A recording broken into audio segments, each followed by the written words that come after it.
this in our country is a very difficult time now, because I'm sure that most of you have been, if not all of you, have been watching some television and seeing now the protests, the riots, and all of those things that are going on in our country. As much as what is being protested is very important and has been an unfortunate blemish upon our country for a very long time, we are still a people that protests organically, meaning that when we see an injustice, we rise up. This is who we are as Americans. And this is who we are as Greeks against the Ottoman Empire. Certainly, we took up arms ourselves. What we want to make sure of, though, is that as Christians, we listen to the words of the gospel, which is, "And I will make you fishers of men."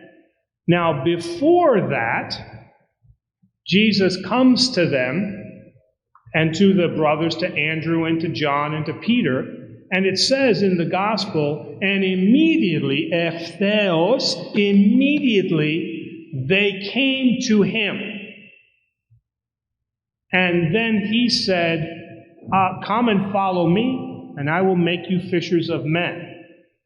What has happened many times, unfortunately, in this recent event, is that there have been people that have called and said, "Come and follow me." And this is exactly what they've done. Immediately now, they have come out and they have protested, which is a good thing.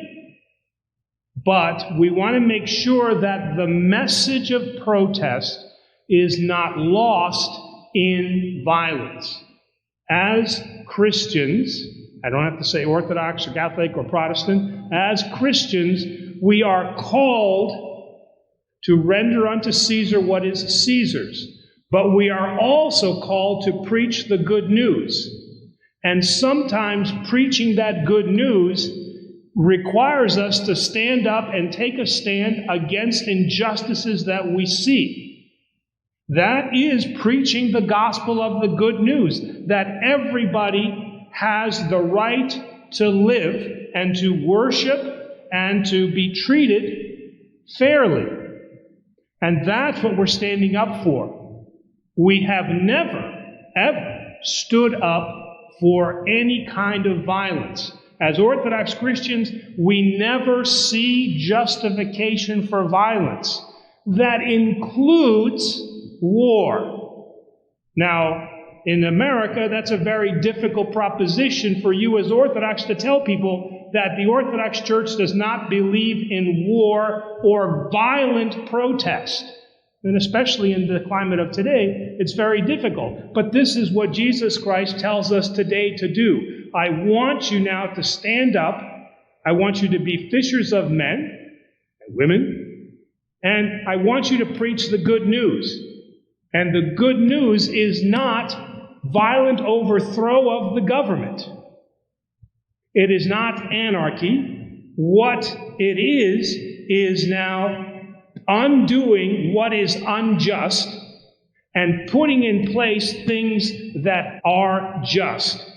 And that's what our calling is. That's the good news. The last words of St. John were what? Love one another. And that's what is at the heart of the protest is let us love one another, just as we hear in the liturgy.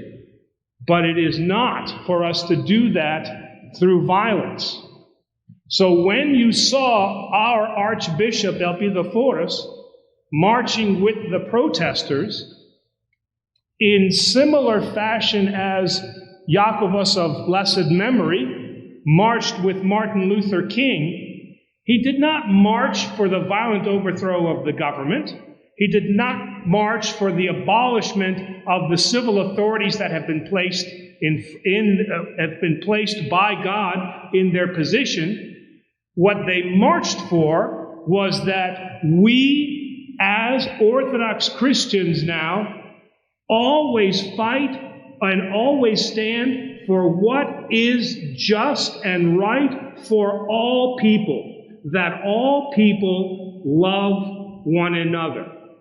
And that's the message here of the gospel today. So I know I've heard not many, but I've heard some people say that Archbishop Alpia de Flores shouldn't have marched because then he's supporting this, and there was a sign in the background that said defund the police and all that. Okay, we have to get past that. We must make a stand. As Dietrich Bonhoeffer said, and those of you that have any German in you know who Dietrich Bonhoeffer is, he was now martyred for his faith. For what? Saying that the church must stand for what is right. And he was martyred for that by the Nazi regime. And I'm not saying that we should be martyred, but that is the courage that we need to have. To stand up for what is unjust and to speak against it. But equally so, that according to the gospel, that we speak against violence that threatens to destroy what is now a beautiful democracy that has been an example in this world for 250 years. Do we make mistakes as the American government? Of course we do. But protests are a way for us to voice our concern and our passion that some things are not being done right. And so in that case, yes, Alpia de Flores did the right thing. He marched because you can't keep silent about these things. But equally so, then, he is not marching for a violent overthrow or a mass mob that says, come follow me, without now caring about what is the actual fight for the equality of all people, of all races, of all colors, and that we are called then to love one another.